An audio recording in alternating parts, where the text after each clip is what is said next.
Would say like I officially quit dieting in a very official capacity about a year ago when that idea first occurred to me that I could stop counting calories and logging into Weight Watchers on the app and doing South Beach. I just was tired. And so I'd already sort of been practicing this idea of not restricting and starting to see no, how could I was already familiar with the idea of like to stop categorizing food as having any sort of like moral value. So I'd already processed that and was pretty comfortable with it, but I was still feeling perhaps like uncertain, like, was this a healthy choice for my body? What were the next steps? So, okay, I was not restricting anymore, but how could I also make sure that I was sort of like, without sounding too hippy dippy, like honoring my body and giving it what it needs, which might include, different types of foods that I hadn't tried, or how could I keep going through this process and this journey when maybe things got a little bit harder.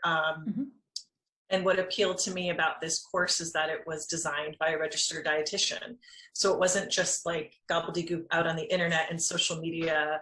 There was science behind it. And I just valued that a lot. Part of your background made me feel affirmed and validated that this was a good, appropriate choice and way to kind of keep honoring and developing my relationship with food. I just felt like I needed to hear from a professional. It's been such a journey, even since just starting the course, which I believe I started in like early to mid-January. It's changed.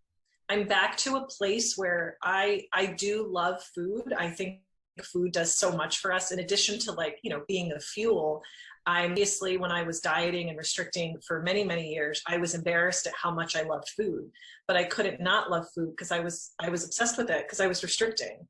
Mm-hmm. So now I'm not restricting, and I sometimes have like a neutral relationship with food, and I could, because I'm so tired at the end of the day, I'm like, oh, I'm not bothered to make dinner. And sometimes it's like the last thing I want to do. And it does become more of a fuel. But then other times I'm driving home from work and I'm like, ooh, I can't wait to have a snack. And I think about what snack I want to have. And I would say it's just a much more, there's no stress, or the stress I have around food is like willing myself to go make dinner because I'm tired. Like I want to eat, but I'm like, oh, dishes. There's no more stress about, I don't, what's the word for when you're not stressed? I'm not stressed about food. It's food and it's fuel, but it's also like joy and a great, way to celebrate. And I'm very appreciative of all the things that food can do. I'm not scared of it anymore. I have so much more time in my mind. I have just more ability and bandwidth and energy to dedicate to the important things. Mm-hmm. Not that food isn't important. I love food. Like I love to bake cookies and cook for people, but it's also sometimes just food.